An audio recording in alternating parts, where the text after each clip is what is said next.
Ẹ kú dédé àkókò yìí o. Àsìkò tún ti tó láti kọ́ra wa lẹ́kọ̀ọ́ nípa ìtàn. Ìtàn tí a mú jáde ní inú àpótí ìtàn Gonprompt ní ni a pe àkọlé rẹ̀ ní Àdéhùn apá kẹta. Lẹ́yìn ọ̀rọ̀ tí ìyá Gbémi sọ fún Gbémi má bú sẹ́kún ni. Lórí ẹkún yìí ni Gbémi wà tí ó fi ránṣẹ́ sí Àlàó.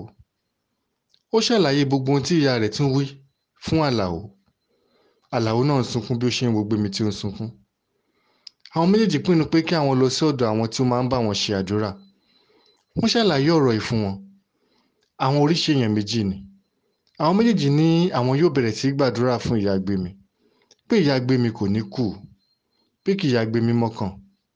Wọ́n wá bá ìyá Gbémi ńlé, wọ́n gbàdúrà fún un, wọ́n dẹ̀ ní àwọn yóò tún máa ṣàdúrà fún un lọ. Láti ọjọ́ tí ìyá Gbémi ti jẹ́wọ́ ọ̀rọ̀ yìí fún Gbémi, kò máa ní orin méjì tí ó ń kọ. Bí ó dá dúró, bí ó wà nílé ìdáná, bí ó dá jókòó, bí ó fẹ̀gbẹ́ lélẹ̀ ní orí ibùsùn rẹ̀. Ẹlẹ́dàá dáríjì mí, Ọlọ́run mi dáríjì mí. Orin ìdáríjì ẹ̀ṣẹ̀ nìkan ni ìyá Gbémi ń kọ.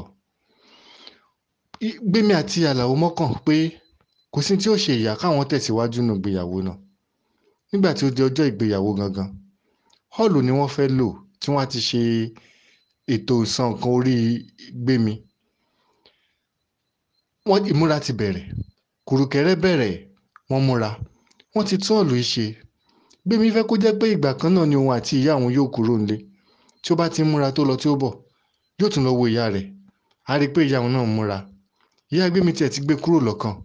Òun náà àwọn ọ̀rẹ́ rẹ̀ ti pé síbẹ̀, àwọn ẹbí rẹ̀ ti pé síbẹ̀. Gbémi sọ fún ìyá rẹ̀ pé ìgbà kan náà ni òun fẹ́ kí àwọn kúrò nílé lọ sí họ́ọ̀lù náà. Ṣùgbọ́n nínú ọkọ̀ tí Gbémi yóò wọ̀, Gbémi àti best lady ẹnìkan ni ó gbọ́dọ̀ wà ńbẹ̀. Ṣùgbọ́n Gbémi rí wípé ìyá òun náà ti ṣetán. Ó tiẹ̀ ti múra àti wọnú ọkọ̀ tiẹ̀ kí ó tó kúrò nílé. Báyìí máa ní Gbémi dé họ́ọ̀lù náà. Èrò ti pọ̀ ńbẹ̀. Àwọn ẹbí Àlàó náà ti pọ̀. Àwọn ẹbí bàbá Gbémi náà ti pọ̀ ńbẹ̀. Nígbà tí ó kù bí ìṣẹ́jú méjì kí wọ́n bẹ̀rẹ̀, Gbémi ṣàkíyèsí pé ó ti yẹ kí ìyá òun dé. Àbúrò ìyá Gbémi kan pé Gbémi àti Àlàó bọ́ sí ẹ̀gbẹ́ kan. Gbémi, má jẹ́ kó yẹ lẹ́nu pé àǹtí mi ò ní wà níbí lénìí o. Gbémi ta gìrì. Kì í ṣe fún aburú, fún ìtẹ̀síwájú àti fún rere rẹ̀ náà ni. Àǹtí mi nífẹ̀ẹ́ rẹ̀. Ó ní ó fi wá nígbà tí mọ̀mí mọ̀ ọ́, tí ò tún fi ní wá lénìí. Tí àǹtí mi bá fi lè yọjú síbí, Gbémi ò kú. Torí pé ara àǹtí mi ti sọ ńgbà tí inú ń bí fún tí ìyá ọkọ rẹ̀ ṣe fún ni. Àǹtí mi ni ó jẹ́wọ́ ọ̀rọ̀ yìí fún mi. Ó ní mo fi wá bá ẹ. Èmi ni màá dúró ní ipò àǹtí mi ní ìní bí ìyá ìyàwó. Tí ẹni tí àwọn ẹbí bàbá rẹ̀ sì ti fi lẹ̀ yóò dúró bí bàbá rẹ̀ fún bí bàbá ìyàwó. Mú kúrò lọ́kàn. Gbà pé fún pé kí ó fi dáa fún ẹ náà ni. Gbémi wojú àbúrò ìyá rẹ̀. Ṣé nǹkan kan ṣáṣe màmí? Àlàáfíà ni ó wà. Báyìí máa ní wọ́n ṣe ètò ayẹyẹ ìgbéyàwó náà. Ó dùn ó lárinrin. Ó yẹ àwọn méjèèjì. Nígbà tó di bí aago 4:30 sí aago 5 kù díẹ̀, tí Àlàó àti Gbémi fẹ́ múra àti máa lọ sí hòtẹ́ẹ̀lì tí wọ́n fẹ́ ṣe honeymoon. Àbúrò ìyá Gbémi tún pe Gbémi sí ẹ̀gbẹ́ kan. Àǹtí mi ń bọ̀ wá kí ẹ ní alẹ́ yìí láti wá ṣe àdúrà fún ìwọ àti ọkọ rẹ̀. Nítorí ìdí èyí, jẹ́ kí n mọ hòtẹ́ẹ̀lì tí ẹ fẹ́ lò fún honeymoon yín, kí n dẹ̀ mọ room number yín láti sọ fún àǹtí mi àjọ máa wá náà ni. Inú Gbémi dùn. Kíákíá ni ó sọ hòtẹ́ẹ̀lì náà fún àbúrò ìyá rẹ̀. Ó dẹ̀ sọ nọ́mbà rúùmù wọn ní hòtẹ́ẹ̀lì náà fún un. Ó wá sọ fún àbúrò ìyá rẹ̀, mo ti ń pe ìyá mi ní àtàárọ̀. Wọ́n pa ẹ̀rọ ìbánisọ̀rọ̀ wọn. Bẹ́ẹ̀ ni, ó wà ní orí àdúrà ni.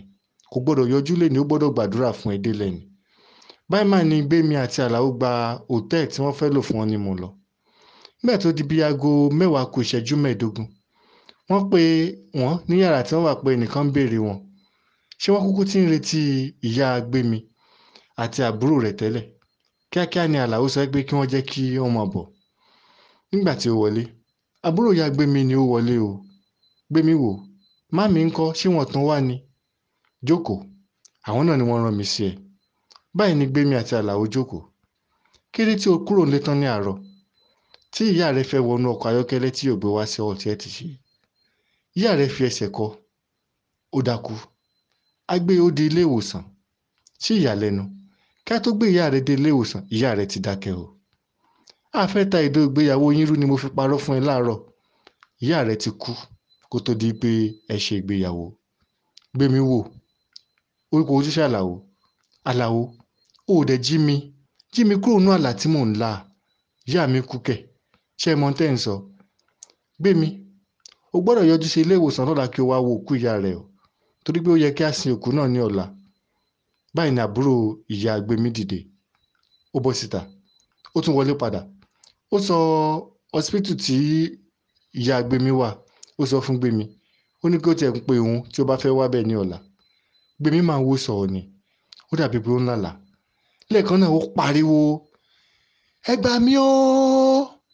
ọ̀pọ̀lọpọ̀ tí ó wà ní hòtẹ́ẹ̀lì gan-an ni ó gbọ́ ariwo rẹ̀. Àlàó gbìyànjú láti máa tù ú kí Àlàó ti gbé ẹ̀rọ ìbánisọ̀rọ̀ ó ti pe ìyá rẹ̀. Nígbà tí ilẹ̀ mọ́ tí wọ́n dé hospital yìí Gbémi ń wo òkú ìyá rẹ̀ ní orí ibùsùn tí wọ́n tẹ̀ sí. Gbémi wòkè omi ń jáde ní ojú rẹ̀ ó ń sọ̀rọ̀ àrò. ìyá mi ìkà mà ní ikú o. Ikú ọ̀tá tá a bẹ̀ tí ò gbẹ́bẹ̀. ìkà mà ní ikú o. Ikú tí ó jẹ́ kéèyàn ṣiṣẹ́ kéèyàn má lè jẹ́. Ikú tí ó jẹ́ kéèyàn fi ẹni tí èèyàn nífẹ̀ẹ́ jọjọ sílẹ̀. Ikú tí ó pa ìyá mi. ìkà mà ní ikú o. Kí ni ẹlẹ́dàá dá ikú sílé ayé sí? Ikú á mú ilé aládùn yóò sọ di ilé ìkorò. Ikú bó ṣe ń sọ̀rọ̀ àrò ẹni omi ń jáde ní ojú rẹ̀. Níjọ́ tí wọ́n sìnkú ìyá rẹ̀ ó tiẹ̀ dàbí pé kí òun náà tẹ̀lé ìyá rẹ̀ lọ ni ṣùgbọ́n wọ́n mú wọn bá sọ̀rọ̀. Látijọ́ yìí títí di bí oṣù kan àbọ̀ ńlé Gbémi ò mà túraká sí Àlàó. Tí Àlàó bá gbìyànjú láti bá a sọ̀rọ̀ Gbémi yóò kọjú sí i. Inú kan mà kó bá ìyá mi. Inú kan àti inú ire ni ìyá mi kúkú ṣe. Ó yá ọ̀rẹ́ rẹ̀ lówó. Àìdéhùn tí ọ̀rẹ́ rẹ̀ dá fún padà ó pa ọmọ àkọ́bí rẹ̀ tí ń ṣe ẹ̀gbọ́n mi kan ṣoṣo. Àdéhùn kan náà ni ó mà tún wá pa ìyá mi ó kù èmi nìkan. Àlàó àbí òrí bí? Ṣebí ìyá rẹ̀ ń rí ìwọ àti àbúrò rẹ̀ wò. Ìyá bàbá mi ti lọ. Ìyá mi ti lọ. Ẹ̀gbọ́n mi ti lọ. Ó kù èmi nìkan. Irú àwọn ọ̀rọ̀ yìí ni Gbémi máa ń dá sọ tí Àlàó bá ń gbìyànjú láti bá a sọ̀rọ̀. Ṣùgbọ́n Àlàó ń tù ú náà ni. Àwọn èèyàn ní Àlàó ò gbọ́dọ̀ kanra mọ́ kó máa tù ú. Nígbà tí a máa lé ní oṣù kan àbọ̀ Gbémi gbé ọ̀rọ̀ ẹ̀ kúrò lẹ́mìí ó ń ṣe dáadáa sí Àlàó. Ṣùgbọ́n a ka ọdún kìíní ìkejì títí dé ọdún kẹrin nínú ìgbéyàwó. Gbémi ò máa lóyún látàárọ̀ dálẹ́ rí. Ó ṣe gbogbo àyẹ̀wò ní ilé ìwòsàn wọ́n ní kò sí ní tó ṣe. Bẹ́ẹ̀ wọ́n ní kò sí ní tó ṣe Àlàó náà. Nígbà tí ó fi pé ọdún mẹ́rin lé ó ti ń rẹ ìyá Àlàó. Ìyá Àlàó ti ń pe Àlàó sẹ́yìn pé ṣebí ìwọ ṣáà tiẹ̀ ti fóbìnrin lóyún rí tí ó túmọ̀ sí pé kò sí ní tí ó ṣe ẹ́. Ṣùgbọ́n èyí tí ó gbé sílé tí ò lóyún látàárọ̀ dálẹ́ rí kí ló rò wá ṣe sí báyìí? A ti lọ fún àyẹ̀wò wọ́n ní kò sí ní tí ó ṣe òun náà. Àwa méjèèjì ni a dá pé Ọlọ́run yóò fún wa lọ́mọ. Ó mà ti ń dàgbà. Ó pẹ́ kí o tó ṣe ìgbéyàwó. Wò díẹ̀ ló kù kí o pé ọmọ 50 ọdún báyìí ò tí ì lọ́mọ kankan láyé. Kí lẹ̀ ń gbìyànjú láti sọ? Èmi ní pé bóyá kó wo obìnrin míì ta kó fi dọ́gbọ́n sí i. Ká tiẹ̀ fi wò bóyá ara ìyàwó rẹ̀ ní nǹkan wà ní. Ẹ ti gbàgbé pa àṣemúlẹ̀ ni. Mo sọ fún yín pé èmi àti Gbémi ṣèmúlẹ̀. Tí n bá dán wò aburú ò rè lu aburú. Ìnira àti ìbànújẹ́ ni màá fi lọ ọjọ́ ayé mi tó kù. Kì í ṣe bẹ́ẹ̀. Ìmùlẹ̀ tí ẹ ṣe ni pé ìwọ àti Gbémi gbọ́dọ̀ fẹ́ra ẹ sì ti fẹ́ra. Kì í ṣe ìmùlẹ̀ wípé o ò gbọ́dọ̀ ní ìyàwó mi ìta. Ìyá Àlàó ni ó ń sọ fún Àlàó báyìí. Àlàó mà tiẹ̀ dá ìyá rẹ̀ lóhùn. Nígbà tí ó di ọdún karùn-ún tí wọ́n ṣe ìgbéyàwó tí wọ́n ti gbọ́ kó ọ̀rọ̀ tó wá le fún Àlàó sí ní inú ilé. Nítorí pé àbúrò kan ṣoṣo tí Àlàó ní tí ó ń jẹ́ Àjọkẹ́ ó ti ní ìjákulẹ̀ lọ́dọ̀ àwọn ọkùnrin tí ó fẹ́ fẹ́ tó bí ẹ̀mẹrin. Wọ́n á ti fẹ́ tó bá ti múra wọ́n á tún fi ilẹ̀.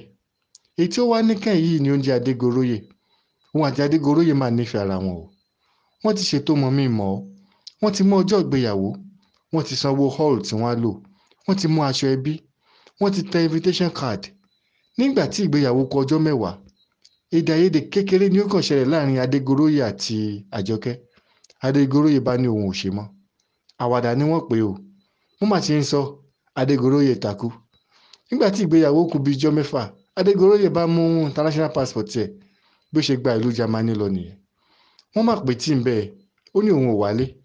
Àwọn ẹbí rẹ̀ náà pè ó ní rárá. Nígbà tí ìgbéyàwó kù ijọ́ 3 tí wọ́n ní Adégoróyè kó dé Àjọkẹ́ wò pé ẹ̀sìn dé ní ẹlẹ́ẹ̀kelò pẹ̀lú ọjọ́ orí òun. Nígbà tí ìgbéyàwó ìkú ijọ́ méjì báyìí máa ní Àjọkẹ́ ṣe gbé májèlé jẹ. Àjọkẹ́ bá kú. Ọjọ́ tó yẹ kó jẹ́ ọjọ́ ayọ̀ bá di ọjọ́ ìbànújẹ́ fún ìdílé àwọn Àlàó. Wọ́n sì kú Àjọkẹ́. Ó kù Àlàó nìkan fún ìyá rẹ̀. Eléyìí wá mú kí ìyá rẹ̀ tún wá dúró tì lọ́rùn sí dáadáa. Ìgbé dandan ó má gbọ́dọ̀ lọ fún obìnrin kan lóyún ìta ni kó wo obìnrin òun ò ní kó kọ́ gbé mi o àmọ́ kó fún obìnrin kan lóyún ìta. Àbí ìwọ nìkan ló kù? Àbọ̀ wo ló fẹ́ kí n jẹ́ fún bàbá rẹ̀ tí n bá padà dọ̀run? Ìwọ nìkan kí n tún wá mọ̀ fojú kan ọmọ kankan láyé tí n fi padà. Mi kéré sí mò ń dàgbà sí. Ó gbọ́dọ̀ ṣe ìfẹ́ inú mi ni. Irú àwọn ọ̀rọ̀ tí ìyá Àlàó máa ń sọ fún Àlàó rẹ̀. Ìwọ́n Àlàó ń dúró pé òun ò lè fi gbé mílẹ̀ torí ìmùlẹ̀ tí àwọn ṣe. Ìyá rẹ̀ ní ìmùlẹ̀ pé kò fẹ́ ni ó sì ti fẹ́. Kì í ṣe ìmùlẹ̀ pé yóò lè fún ẹlòmíì lóyún ìta. Ẹ gbọ́, ṣé kí Àlàó lọ fún obìnrin míì lóyún ìta ni? Ṣé ìmùlẹ̀ yóò ní ìdàlámù? Ṣé ìmùlẹ̀ pé ó fẹ́ gbé mi tó dẹ̀ ti fẹ́ gbé mi lásán ni? Àbí ewu wà ń bí kí Àlàó fún obìnrin míì lóyún ìta? Àdéhùn, ìtàn ìsìn ń tẹ̀síwájú. Tí ẹ bá fẹ́ bá wa dọ̀rẹ́ ní orí Facebook, Gomprom Storybox. Spelling Gomprom yẹn ni Goprom Storybox. Tí ẹ bá fẹ́ máa gbọ́ ìtàn ní òrèkóòrè láti inú àpótí ìtàn Gomprom, ẹ jẹ́ ká save Telegram àti WhatsApp number wa yìí kí a wá tẹ̀ránṣẹ́ sí wa ń bẹ̀ pé mo fẹ́ ìtàn 080 521 75 314 lẹ́ẹ̀kan sí 080 521 75 314. Tí ẹ bá fẹ́ gbọ́ ìtàn oríṣiríṣi tí ó lè ká ẹ̀yin àti ìdílé yín lẹ́kọ̀ọ́ tí a ti sọ sẹ́yìn, ẹ jẹ́ ká bẹ̀ wẹ́bsáìtì wa wò. Tí a bá débẹ̀, ká click lórí our films and video, yóò gbé yín lọ sí orí YouTube channel wa. Níbí ní láti rí ìtàn oríṣiríṣi tí ó lè ká wa àti ìdílé wa ní ẹ̀kọ́. Wẹ́bsáìtì náà ni www.gomprom.com.ng www.gomprom.com.ng. Spell Gomprom yẹn lẹ́ẹ̀kan sí ni Goprom. Ẹ jẹ́ ká fi ìtàn ránṣẹ́ sí gbogbo àwọn olólùfẹ́ tí a ní ní orí ẹ̀rọ ìbánisọ̀rọ̀ wa. Bẹ́ẹ̀ ni, a ò fún ẹnikẹ́ni ní àyè láti lo èyíkéyìí nínú ìtàn Gomprom ní sinimá ni, ìwé kíkọ tàbí ètò orí rédíò tàbí tẹlifíṣàn láì ṣe pé ó kọ́kọ́ gba àṣẹ ní ọwọ́ wa náà. Èmi olùsọ̀tàn yín, Olúwaṣanjọ́ Oyèládé, ni mò ń kí wa wípé kí a ní ọjọ́ rere o.